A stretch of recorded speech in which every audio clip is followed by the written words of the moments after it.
Luffy may not be the king of the pirates yet, but he is definitely 100% king of Shonen. Convince me otherwise. What's up, low-hanging fruit? It's your boy, Dwight Smith, aka House DC. Yes, I use my real name, and yes, one aka is too many AKAs. I know. Today, folks, I'm going to be reminding you all what you already know, but not only will I be telling you why Luffy is the best, I will be gearing you up with the correct wordage, comparisons, knowledge, and what have yous to not only defend your king, but to also attack consistently and without failure or hesitation anyone who dares challenge the fact. Luffy is king of Shonen. First things first, just covering the basics, folks. Literally, what is a shonen specifically? It's the genre of Japanese comics and animated films aimed primarily at a young male audience, typically characterized by action-filled plots. Duh. We're talking about from the low down dirty of Boruto to the classics like Ronin Kenshin, all the way to the classics still going to this day, Dragon Ball Z. And of course, the big three, one of which we're getting into today. Speaking of, secondly, Luffy. That's it. If you don't know who Luffy is, I really don't know what you're doing here, but that's okay because I'm still here with you. So let's get toxic. So first things first, I want to just get this out of the way. I know this is a cold take to many because the one half of you already know this to be a fact. Luffy is indeed the king, and the other half of you are very much blood's boiling just at the thumbnail I'm gonna make for this thing. I don't know what it is yet, but I know it's gonna get under a lot of your skin. But I do wanna assure everybody that whatever thumbnail I do come up with, this is not clickbait. I am here to shut down the game. Now everybody who's here to learn the knowledge and the gospel that is Luffy, I need you to focus on these 4 tactics when dealing with non-believers, whether it be on the streets, at home, at work, in your own dojo, or even worse, the thoughts in your mind telling you that Luffy is not the greatest. So those 4 tactics being: 1. Powers / prowess in battle. 2. The badass factor. 3. The fighting record. And 4. Do they miss? Very important question. So first of all, let's hit tactic number 1. Powers / prowess in battle. Now this is going to include a very heavy spoiler that's in the comics right now that has not made it to the animation just yet, but don't worry, I'll be sure to let you know and make sure you skip past that part. So first thing first, for Luffy's powers, he has what is called the Gumu Gumu no Mi fruit. Now this is a devil fruit that actually allows Luffy to stretch any and every part of his anatomy in the goofiest yet strangest and still very powerful ways. This allows Luffy to actually bounce back any type of projectile that isn't sharp like a sword or a knife or something like that.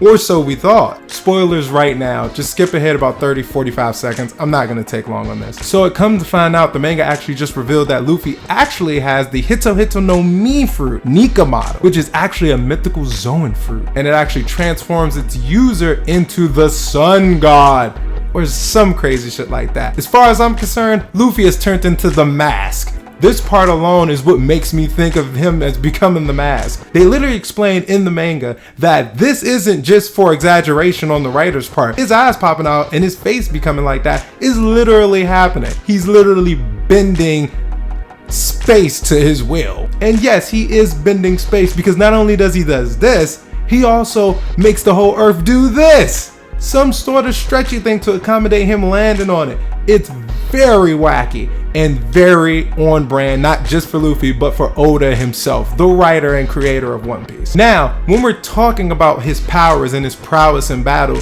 the most recent arc that just ended in the manga, the Wano arc, is definitely the one you want to touch on most when battling people and letting them know Luffy is indeed the best. Kaido, who can literally body everybody on Scar's hit list, was literally having the hardest time with this version of Luffy. I mean, even beforehand, before he got this god mode going on, Luffy was literally still honing and crafting his Haki powers while fighting the strongest creature in the world. I don't know about you, I'm fighting one of the strongest people ever. I'm not still learning shit. Luffy's literally getting into his groove while still fighting this guy. And he's not even at the tip of his powers yet, folks. For anybody who doesn't watch One Piece and doesn't know what Haki is, just think of it as a more sophisticated and proper version of that one power structure from that one show that takes like 19 episodes just to explain and another 19 to actually use. You know, that one. See folks, you gotta take these notes a little faster. Not only do you uplift the king, you also smack down any peasants who dare challenge the crown. And with that being said, we're moving on to tactic number 2. Badass factor. Now with that being said, the badass factor is actually a spectrum with two completely different sides. On one side, we have what I like to call the complete dumbass, and on the other side, we have what I like to call the cringe master. And of course, if you couldn't tell, the perfect character sits perfectly in the middle of this spectrum. To give more specific examples of exactly what we're looking at here, let's first take a look at the complete dumbass side of the spectrum, where we have characters like Boruto, who is not necessarily there for being a dumbass, but more so because he's such a disappointment. We also have characters on this side of the spectrum such as Deku or Gon, and even Goku a lot of the time, obviously being one of the biggest dumbasses in all of anime history. And even sometimes we have Naruto, who slips and slides on both sides of it, really. And on the other side of the spectrum, we have the cringe masters. These are the guys who try way too hard to be cool or something like that, live up to their expectations, and just miss the mark completely in the eyes of the audience. On this side of the spectrum, we have characters like Edward Eric, Bakugo. Mostly in the first couple of seasons though, he has the best character development in any anime in my opinion. We have characters like Light Yagami and L from Death Note, but then again, almost everybody in that show is on this side of the spectrum. We have characters like Ichigo and Yusuke Urameshi, and of course even Sasuke from Naruto. And now don't get me wrong, I love these characters. A lot of these characters are my favorite characters. Spirit Gun is my jam. But that doesn't negate the fact of which side of the spectrum these characters sit on. Don't get me wrong, there are a lot of characters out there who do sit closer to the middle of the spectrum, but not necessarily being in the middle. Characters like Killua or even Todoroki, who have that finkling of being cool, but also silly enough to be close to the middle, but not necessarily there and still sitting on one side more than the other. Really, what I'm saying is, unfortunately, no character in anime history has been able to perfectly sit in the middle at all times. Except, wait, there is one. Monkey D fucking Luffy. Whenever Luffy starts to lean towards one side too heavily,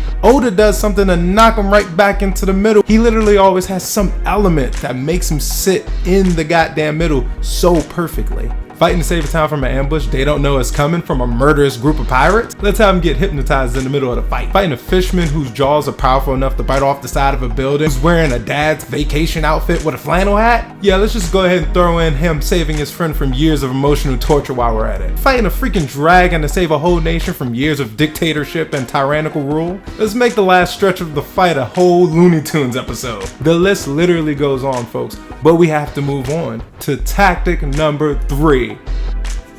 The fighting record. Before we even start this is going to be a tough one for you, because the first thing haters are going to say out the gate is, what are you talking about? Luffy takes at least 3 L's each arc. Calmly respond, you damn right he does. Can't make greatness without breaking a couple of bones first. You have to make sure they understand that Luffy's L's don't make him a great protagonist like some MCs do.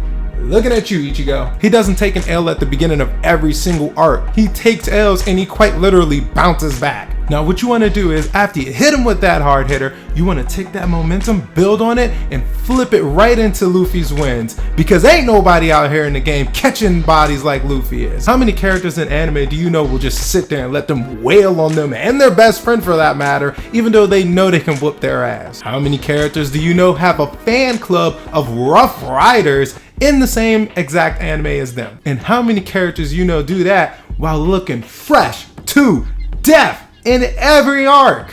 Which actually brings us to our final tactic, folks, and you want to definitely make sure you get notes on this one, because just like it's fits, Luffy does not miss. His outfits on point, his storylines on point, his OVAs on point. By the way, I don't know what OVAs are. I'm assuming they're filler. If they're not, I do mean filler. Have you ever noticed throughout all of One Piece, Luffy rarely, if ever, starts any of the fights that he ends up in? He literally steps in the middle of it and ends it. And that's because anybody with half a brain knows to bet on Luffy. Literally everybody from Vivi to Whitebeard, to the people of Dressrosa, to the people of Wano, they all knew you either get Luffy on your side or get on his. Luffy's morals are immovable. His values of friends, freedom, and adventure above all else has gotten him to the heights that no other anime MC dares even dream. Oh yeah, what are you gonna do? Compare that to I'm just slowly living?